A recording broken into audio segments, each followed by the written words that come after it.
Hey, what's up? We're Chromarama, and we're going to talk about our favorite things from 2020.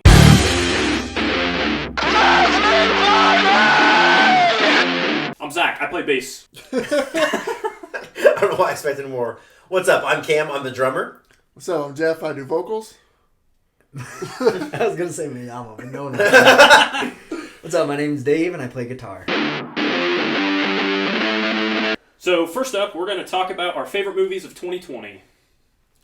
All right, let's see. So, as I've said before, I literally watched no movies. I don't know why. I think it's just like you think you'd have a lot of time with with pandemic going on, Right? But I'm still working, so I didn't really have a lot of time. So, and plus stuff, I don't know. I'm just weird with movies. I usually wait and watch stuff. So the only movie I watched is on Hulu, and it's called The Binge, which it's The Purge, but instead of like murder and like crimes, it's drugs and alcohol. So imagine like a stupid like high school movie where it's like one day you can go and do as much drugs and alcohol as you want, and all these people are just trying to get laid and like get stoned and like drunk. So it's just Amsterdam the movie? Pretty much, yeah. Nice. And then it's got like Vince Vaughn as some like dad who like pretends like he's really against everything, and then in the end he's like a guy who won this there's this huge competition where you go see how much drugs you can do, and he's like El Panther or something, and like is like the best drug taker of the whole town, and like he was like trying to keep his daughter from it, and so he like ends up being the big guy at the end. So it's like some like weird cliche, but yeah, there's tons that I want to see. Like I'm gonna watch The Invisible Man at some point. And I honestly don't know any others, but that's literally the only movie. Like, obviously, like I'm watching Christmas movies and stuff right now, but in terms of like 2020 movies, that's all I watch. So that's the only one that came out this year. Jeff's favorite movie of 2020, The Binge. It's almost like there was a pandemic, so we couldn't go see movies or something. My only movie from 2020 that I've seen is a little film called Butt Boy. Oh my god. Oh, here we go. Or it's not on your list, is it? It is not. Cool. Specifically because I was hoping you would talk about it. Butt Boy is about a guy who gets addicted to putting things up his butt. And it escalates to the point where he literally fits an entire baby up there. And you start to realize that he has this like temporal ability to put stuff up his butt to the point where like he can suck up a full adult human and he won't grow at all. Okay. And when I say suck up, I mean he can literally like snipe people with it. Like he spreads his cheeks and it's like a giant vacuum. Like Kirby? It's pretty incredible. Oh my god. Yeah, it's basically anal Kirby. Where did you watch this? At his house. Of course. I think it's on Amazon. The best part about the movie is it's like a hard-boiled noir crime movie that's played 100% straight. So it's not like, hey, isn't this funny? This guy can do this. It's just there's a detective seeking out this guy. But then when the movie needs to like not take itself seriously, it knows exactly when that needs to happen. But it's still filmed so well that I can say it is one of the better like it has cinematography that is way too good for a movie about a guy with a butt addiction. You know what I mean? I think it's rocking about a 3 on IMDb right now. Really? But it's incredible. It's Wait, 3 stars or 3%? like 3 out of 10. Oh. Easily Tarantino's favorite movie. Yeah, exactly. It's so good. I'll let you go next, Dave. All right. So, once again, I feel like I hit most of my good movies in the first like 3 months of the year. So you guys, since you're bigger movie buffs than me, you may have to correct me to confirm whether these came out in 2020. Number 1, Parasite. Yeah, the movie's awesome. That's 2020? I think it was. Was it January? I think it got a U.S. release. Yeah, it was like Add that to my list. I may be wrong, but I haven't seen Parasite was so compelling, beautifully dark. Not like, oh, we twisted this all up, but it was like, yeah, we've all seen it. It was amazing. I haven't seen that. From this point forward, that's just a given. We've all seen it, Jeff. Unless it's The Grinch. We've not all seen it. No. Number 2, Jojo Rabbit. Oh, yeah. Jojo Rabbit's in my list. I've seen so many movies this year. Who is like, wasn't the director Taika Waititi? Yeah. I love that guy. I do too. Yeah, he's and great. the movie is so compelling. To be honest, that kid should have won an Academy Award. Yeah. He was so stinking good. And I didn't realize that he was British doing a German accent. The kid's like 10 years old and was a more compelling actor than anyone else. Right. I love the little kid's best friend.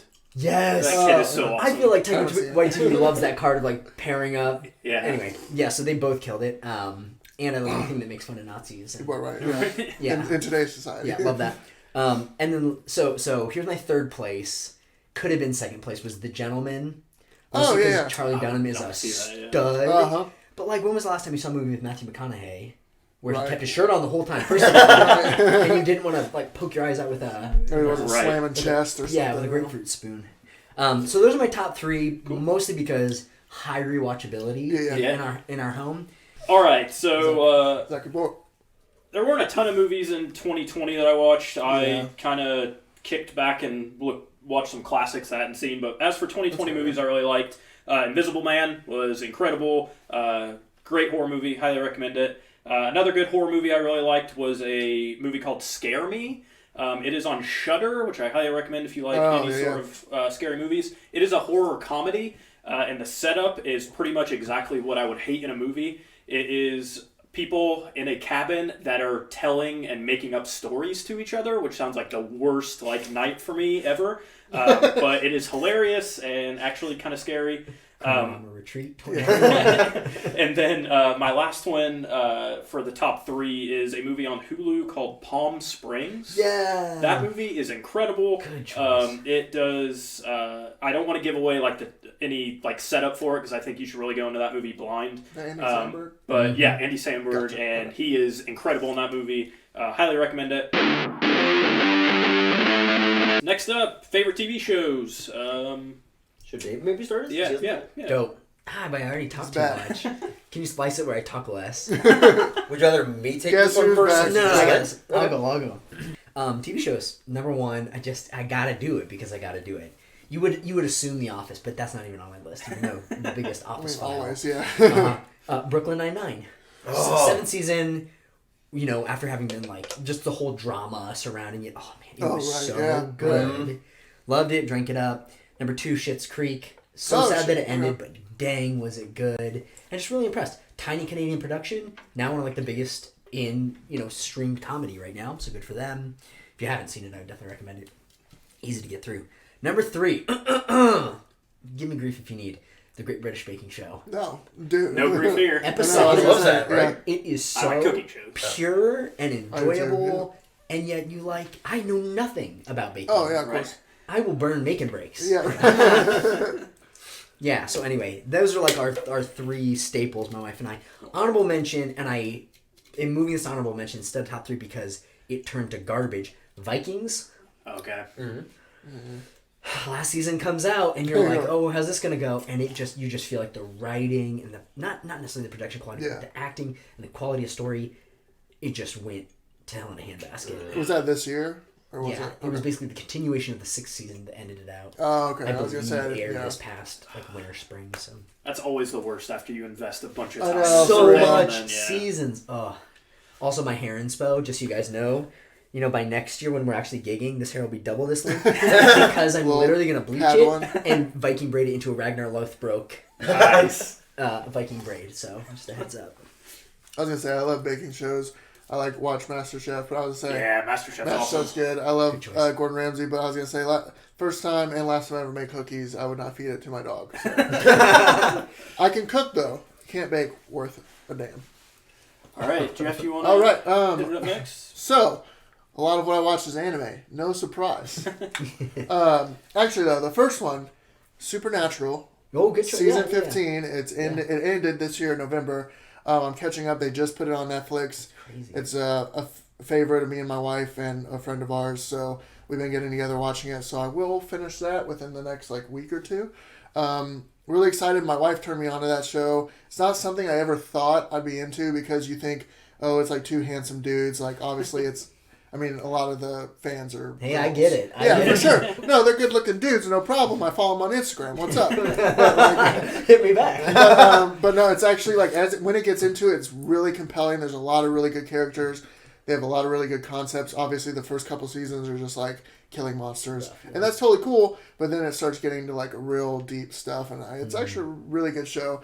And if there's anybody who thinks they wouldn't be into it, give it a shot. Get to 4 seasons, and they start introducing characters who are really good. I don't know. It's really cool. Not something like I said I thought I'd be in, but ending, and I'm sad to see it go. But also, it's one of those shows where like it's also kind of dipped here and there. Yeah. So it's like it's time for it to go. These the guys are like like the Yeah, guys it's like Grey's the Anatomy. main guys Just when end they it. the main guys Jensen Ackles and Jared Padalecki when they started they were like 20 and they're 44. So it's like they've done that their whole life. So it's just interesting to see that too. But yeah, so that's ending. Gonna finish that, and then so these next two are anime. Fire Force season 2 came out. Basically, it's imagine the idea of like if you were working for the fire department, but instead of fighting like fire, you're fighting fires, but it's people who combust and turn into these like monsters that like, and it just happens for some reason, and they don't know why. So but also there are people. That sounds awesome. You literally just don't know why. Incredible. It's like the whole structure is like there's like this flame. So basically, imagine like God, but instead of God, it's a flame. So this is where everybody came from. There's this like giant fire that like kind of destroyed the world, but then kind of created the world at the same time. And then one of the books that I actually started collecting that's manga is called Jujutsu Kaisen, and it's basically another thing. It deals with like curses, and it's these people who fight curses basically, and it's really like dark. It's really like it kind of borderlines horror and also like shonen anime, which is just for like the younger audience, like younger guys.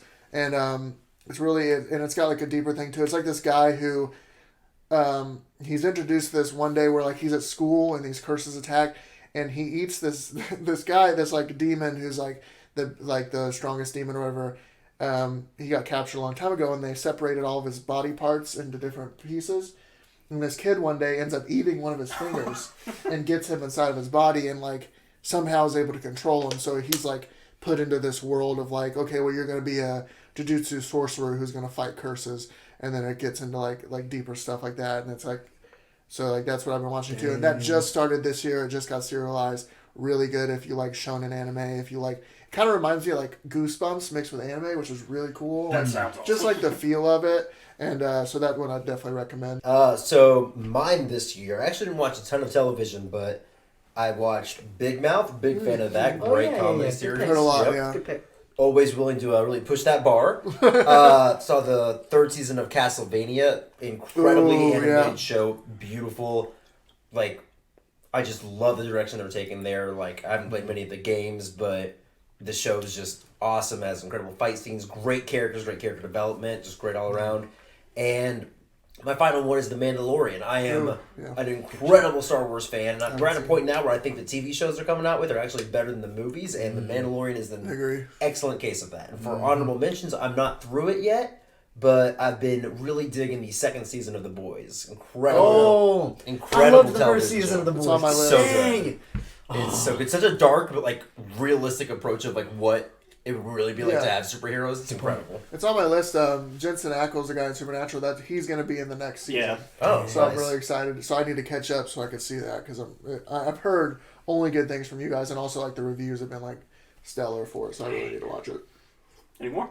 Nope. All right, that's a good transition. My top three starts with The Boys season 2. Great, yeah. Cam already kind of hit the nail on the head. Yeah. It's great. Imagine if corporations were in control of superheroes. Crazy. It is funny when it needs to be. It is deeply depressing and tackles real world issues when it needs to. It's great.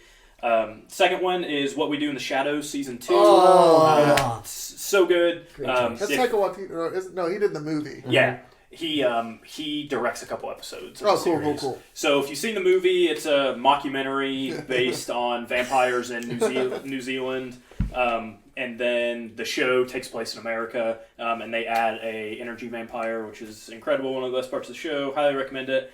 And then my last official is getting my pro wrestling nerd out here is All Elite Wrestling Dynamite. What is this? It is really good. All Elite Wrestling is a professional wrestling company that started up last year and is kind of bringing pro wrestling back to being somewhat cool amongst like nerddom and geekdom. I'm sorry if I'm laughing over here. Cam's got He's got his list. we all have nice typed out lists, but Cam's got a picture of a written list. I'm going to send it to Zach so he can put it in the video. It's worth noting that I work at an elementary school, and there's currently on my desk at this elementary school a paper that in all caps just says the word butt boy on it. So oh my gosh. I really hope nobody finds that. So if I'm laughing too much, just going to look it over.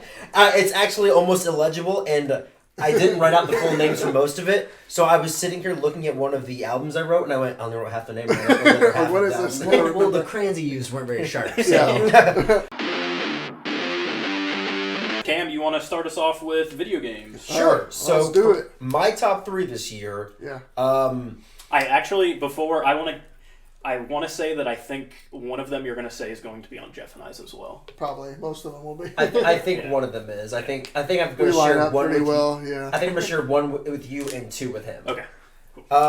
So the one that I think I'm going to share with both of these guys is The Last of Us 2. Yep. I'm a huge fan of the original, and this one, while insanely depressing, was an incredible game, great gameplay, and it tackled a theme that I don't think is tackled enough in narration and stories. Yeah. I don't really want to give it away because it's kind of a thing that gets revealed halfway through the game, unless one of these guys gives it away, of course. But it just deals with a subject matter that I really like when it's approached in media. So I was a big fan of that. Yeah.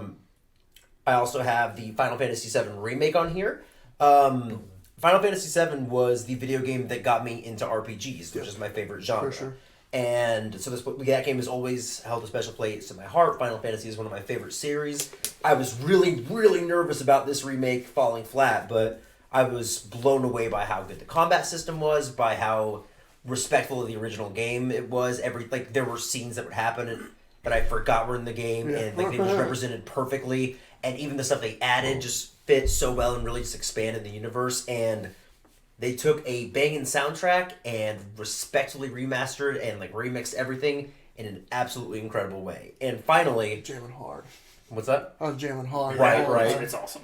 And for my final pick, I'm not all that far into this game, but I can already tell it's one of my favorites that I've played in a long time, is Cyberpunk 2077. I'm a huge fan of Cyberpunk aesthetic, and I am a big fan of big open deep RPGs, and it scratches all of that, all those itches perfectly. It's the first, we've had games that are cyberpunk-ish, Deus Ex, for example. Yeah. This is the first one where it's just literally they went, what are all the cyberpunk tropes? Here's what they are. Here's what real cyberpunk is. And it's incredible.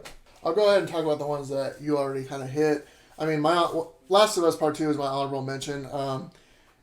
Honestly, I think it gets too much flack for how good it was. I think a lot of people, they question a lot of it too much. I think it opens up the world, which I think is one of the best parts of that game series, is just the idea of this infection, if you played the first one, and just spreading that out so that it could include other stuff instead of this, the characters from the first game. But obviously you want to flesh those characters out, but at the same time, this could be a really big series that could go farther, and I think this was a really cool way to open it up.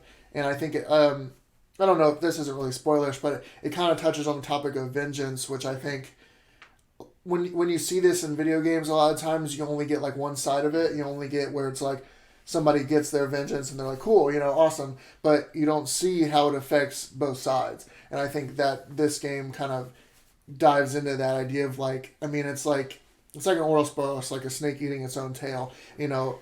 Violence begets violence. That's the same. So it really touches into stuff like that, and I love stuff like that. It did a really good job.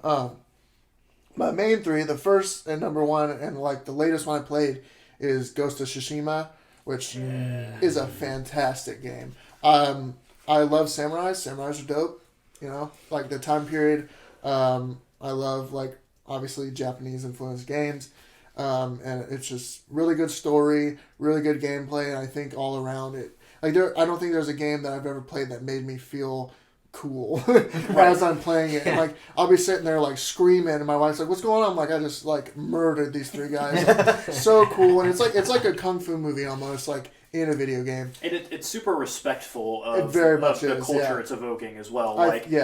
They could have went supernatural and over the top with it, and they made a realistic, a pretty realistic historical game based on something and that it's like, actually happened. And it fits into the idea of like, you know, if you look into like cultures and the background of cultures, I mean, like religious and like mythological stuff was a big thing, and this game kind of follows that line of like realistic and mythological at the same time of like, you know, with different kinds of aspects. So I really like it.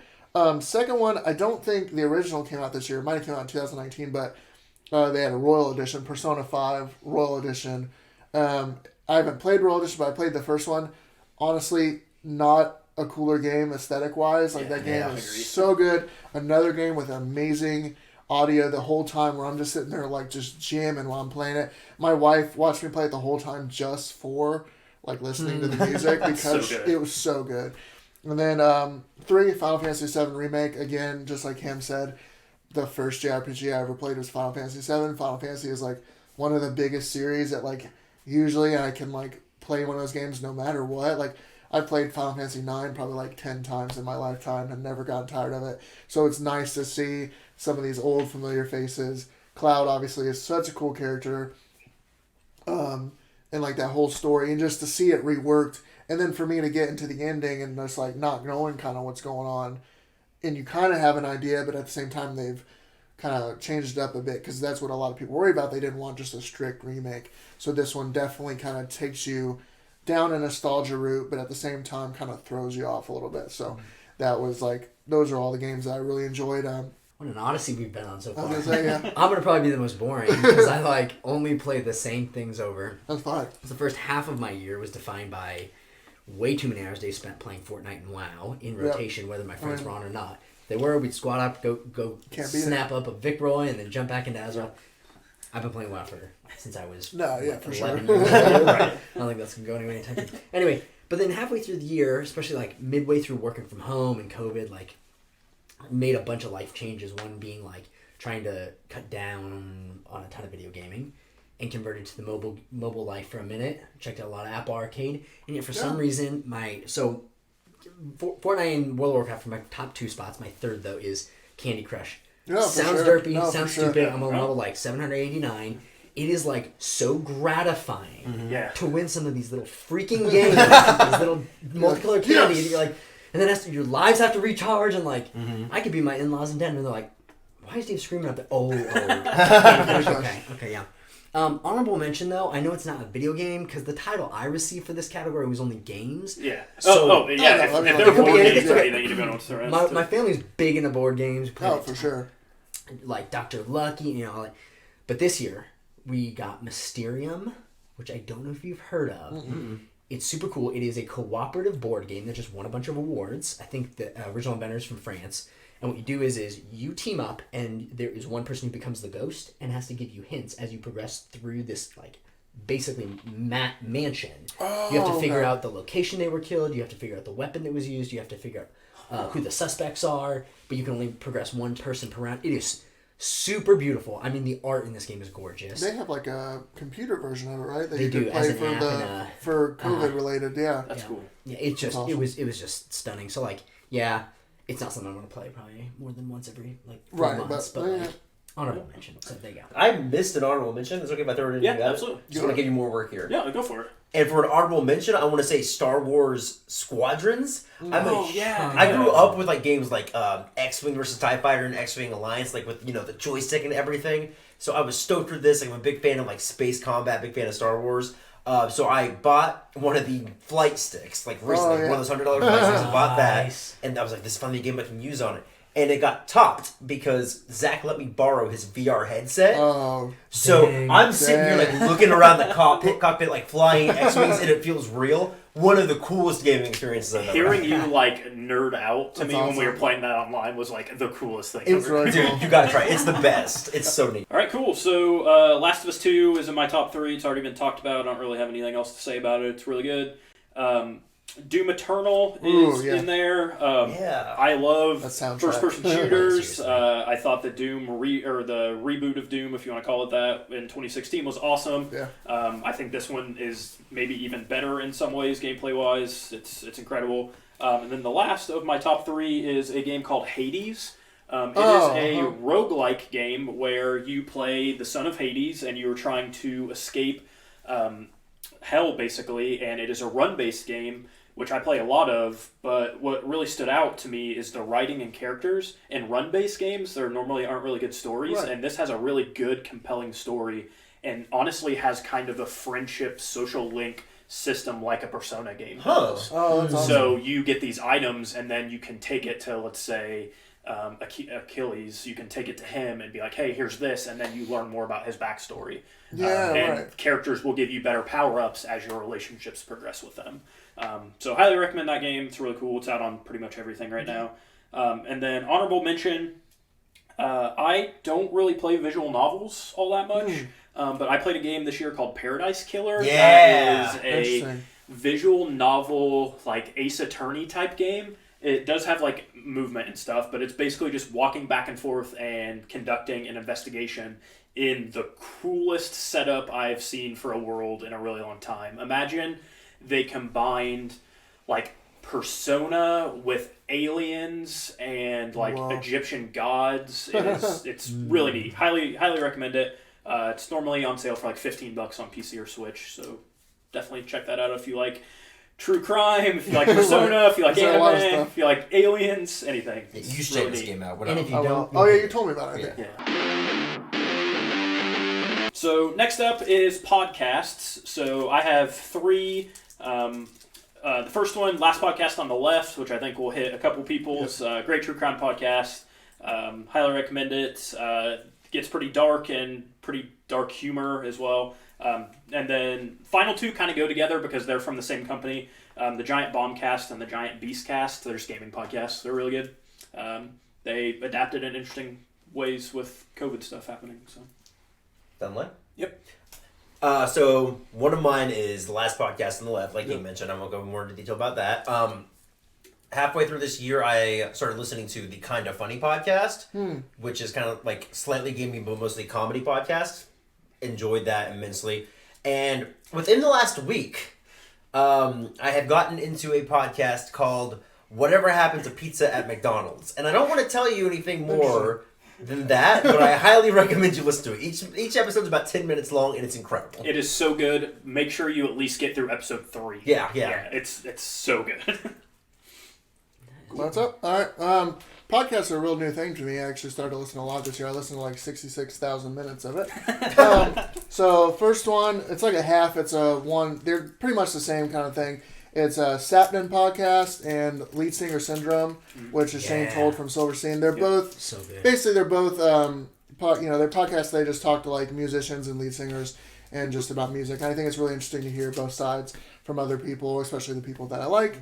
And I found some artists through that, which is really cool. Last Podcast on the Left. I'm new to true crime, new to podcasts. Love it because it's comedy at the same time.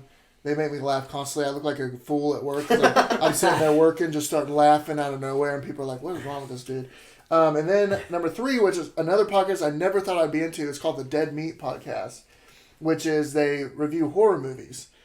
I don't really care for horror movies, but listening to people talk about them, it gives me a different perspective, and then it's made me want to check out horror movies. Like, I didn't see Hereditary. I listened to the podcast about it, then went and watched it. It just like made me want to watch it, so it just kind of changed up the way I look at things, and I think that's really cool. And those are 3 I listen to. That's a good cadence. 3 or 4. I like that. Real quick, I got to throw something out there.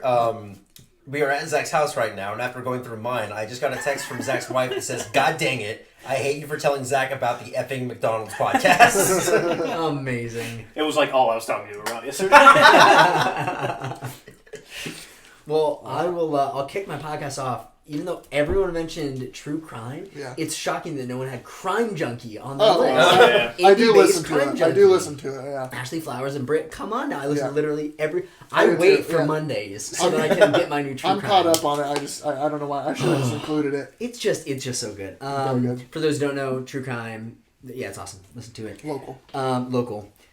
Finn McKenty's The Punk Rock MBA, I think has some of the most honest and compelling and industry-centered and sort of under the superficial level of what you're going to experience in the industry. Finn McKenty has a network, I feel like, that gets to the truth of it. I think he does a really good job at asking hard questions and kind of like appreciating a diversity in music. He does a YouTube series too, doesn't he? He does, and that's how I got into it. That's how I've seen it, yeah. Mm-hmm. And then third is the Prada Pod. I grew up listening to Devil Wears Prada. I still love Mike Ronica and the boys. I need to check that out. Gosh almighty. Like, it's hilarious. They're all just like some good old boys. He's up in like, what, Wisconsin? Yeah. Plays hockey. They drink beer. I live in Chicago and still. they have a great show. Anyway, but my honorable mention, Dave Ramsey. Get your life right. Go listen to Dave Ramsey. If you can make it through one episode without turning it off because of the conviction, you're a better person than I am. Dang, when I want to get my budgeting in order, I'm like, all right, Dave Ramsey.